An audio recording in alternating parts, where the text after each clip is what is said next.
Commission 25 తారీఖు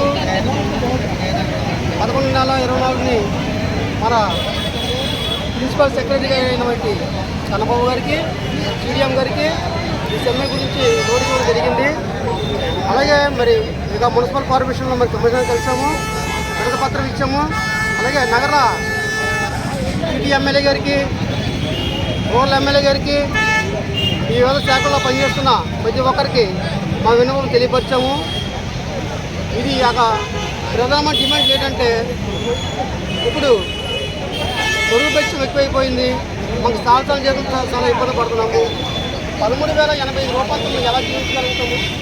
గత 25 సంవత్సరాల నుంచి చేస్తున్న ఉరికిని బట్టి అయినా వాళ్ళ ప్రతిపాదించి అధికారులు మాకు జీతం వెంటనే కొద్దిగా పెంచాలని, మా యొక్క డిమాండ్ నెరవేర్చాలని కోరుతున్నాము. అలాగే మరి సంవత్సరాల జీతంతో కుటుంబం అంతా కూడా ఒక పూట తింటే ఒక పూట తినలేని పరిస్థితి ఏర్పడిపోయింది. మేమైతే ఇంజనీర్ సెక్షన్ అయితే ఎవరికి గుర్తింపు లేవు. ఈ రోజు నేను బియ్యం బస్సు చూస్తే 2,000 రూపాయలు అయిపోయింది, నూనె ప్యాకెట్ చూస్తే 140 రూపాయలు అయిపోయింది. అన్ని విధాలుగా పొరుగు బడ్జెట్లు చాలా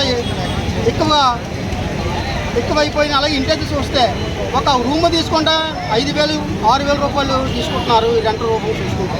మరి ఇంత దౌర్భాగ్య స్థితిలో ఉన్నామంటే మరి 13,085 రూపాయలతో మా జీవితం అంతకాలం ఎలా గడపగలం? మీరు ఒకసారి ఆలోచించాలి.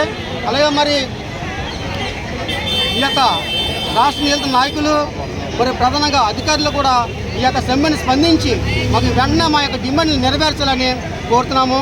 మరి మున్సిపాలిటీ కార్మికులందరూ కూడా ఒక తాడిమానికి తీసుకురావడానికి రాష్ట్ర కమిటీ మరి ఎంతో శ్రమ కూర్చి మరి ఈ యొక్క జీవనోపాధికి మరి ముందు కొనసాగించాలని, అలాగే మాకు కావాల్సిన సంక్షేమ పథకాలు ప్రభుత్వం వారు ఇచ్చిన సంక్షేమ పథకాలు ఇప్పటి వరకు ఏది కూడా మాకు అమలు కాలేదు.